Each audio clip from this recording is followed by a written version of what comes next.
دیکھیے ہماری ایک کمٹمنٹ ہے، جتنے بھی لوگ اس وقت اس حکومت کے اندر ہیں، باوجود اس کے کہ وزارتوں کے معاملات بھی آتے ہیں، عہدوں کے معاملات بھی آتے ہیں، ہر پارٹی کے اپنی ڈیمانڈز ہوتے ہیں،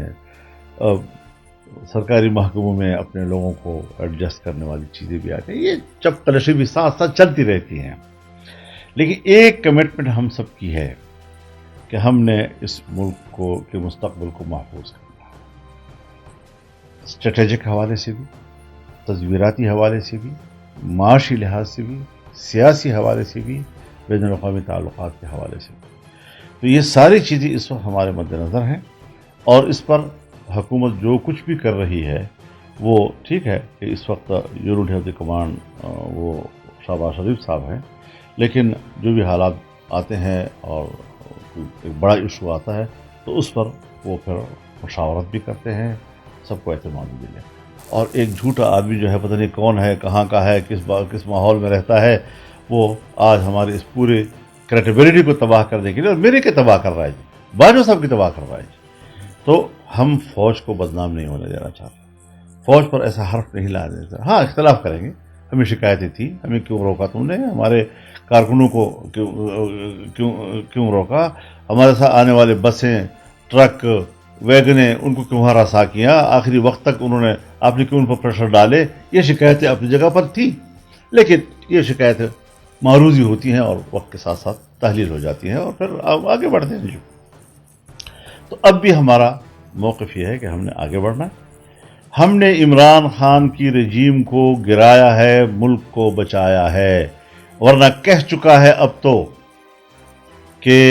ملک 3 حصوں میں تقسیم ہو جاتا، فوج آپس میں لڑے گی، تو فوجی بھی ریٹائر نکل آئے، ایکسپوز ہو گئے کہ کتنا بین الاقوامی ایک نیٹ ورک ہے جس سے ہمارا اشرافیہ وابستہ ہے، اور یہ تو مرد تھے جو باہر آئے، ان کے گھروں کے اندر موجود ہماری آنٹیاں جو ہیں وہ کس غم میں جو ہے آنسو پوچھ رہی ہیں جی، کیوں؟ ان کا ایجنڈا تباہ ہو گیا جی۔ اور اب بھی اگر بین الاقوامی قوتیں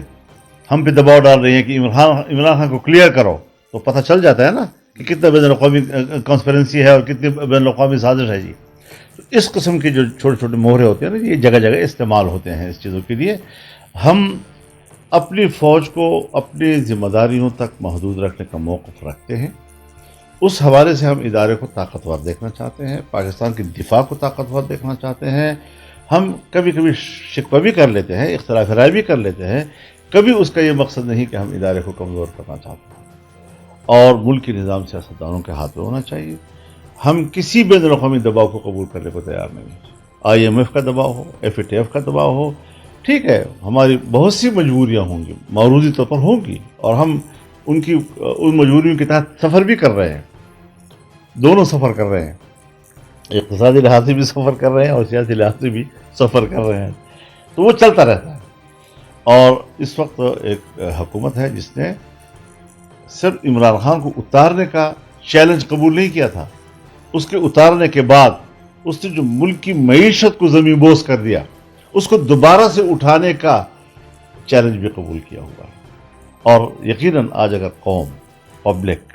تنقید کرتی ہے، چیختی ہے، چلا رہی ہے کہ بھئی وہ تو ایسے تھے، تو اب تم آ گئے ہو، تو تمہارے حالت میں تو اور مہنگائی ہو رہی ہے،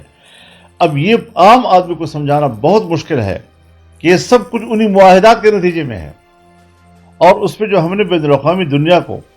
اپنے ملک کی معیشت پر مسلط کر دیا ہے، یہاں تک کہ ہم نے ان کے دباؤ کے اوپر قانون سازی تک کر لی ہے، تو ان حالات سے نکلنے میں تھوڑا وقت تو لگے گا۔ اور آپ کو یاد ہے ہمارے جلسے میں شہباز شریف صاحب کہا کرتے تھے کہ 6 مہینے پھر آپ مجھے دیں گے، میں انشاءاللہ حالات کو بہتر کروں گا۔ تو ہمیں تو 6 دن بھی دینے کوئی تیار نہیں ہے جی۔ تو ابھی تک تو حضرت پریزیڈنسی ان کے ہاتھ میں ہے جی، ابھی تک تو KP کی حکومت ان کے ہاتھ میں ہے جی۔ کتنی مشکلات ہمارے لیے پیدا کی جا رہی ہیں، قانون سازی میں، پالیسی میں مشکلات پیدا کی جا رہی ہیں۔ جو اشرافیہ ہے، ریٹائرڈ جنرلز، ریٹائرڈ ججز، ریٹائرڈ بیوروکریٹس، ان کا ایک نیٹ ورک، وہ کس طرح بین الاقوامی نیٹ ورک کی خدمت کر رہا ہے اور ان اداروں کے لیے کس طرح استعمال ہو رہے ہیں، اور پھر بڑے دھڑلے سے کہتے ہیں جی ہم تو طاقتور لوگ ہیں، اور طاقتور آپ تھے، اب آپ ریٹائر ہیں، گھر میں رہیں، ہماری طرح زندگی گزاریں، اور ہمارے سیاسی معاملات میں ہمارے مداخلت آپ نہ کریں. یہ فوج کے اپنے قوانین کی بھی خلاف ورزی ہے، وہ بھی نہیں کرنی چاہیے تھی ان کو بھی، اور اس پر بڑا ادارے کو ایکشن لینا چاہیے اور قانون کے مطابق لینا چاہیے، کیونکہ اس قسم کی چیزیں اگر ہو جاتی ہیں، کل بیوروکریٹس نکلیں گے، کل کوئی اور نکل آئے گا، ملک میں ہنگامہ، اور اس طرح کی صورتحال کو کہ ملک کو آپ اس کی سیاسی نظام کو کمزور کرنا چاہتے ہیں. لہذا اس وقت جنگ ہے ایک کہ جس طرح ملک کے نظام کو کمزور کیا، سیاسی لحاظ سے، اقتصادی لحاظ سے،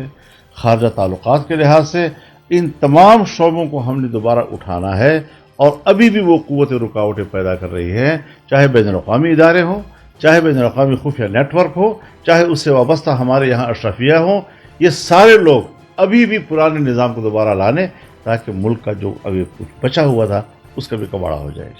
تو انشاءاللہ العزیز حالات کا مقابلہ کر رہے ہیں، اس کو چیلنج سمجھ کر ہم نے قبول کیا ہے. پبلک کی پریشانیاں بالکل مد نظر ہیں، ہم پبلک میں رہتے ہیں، ہم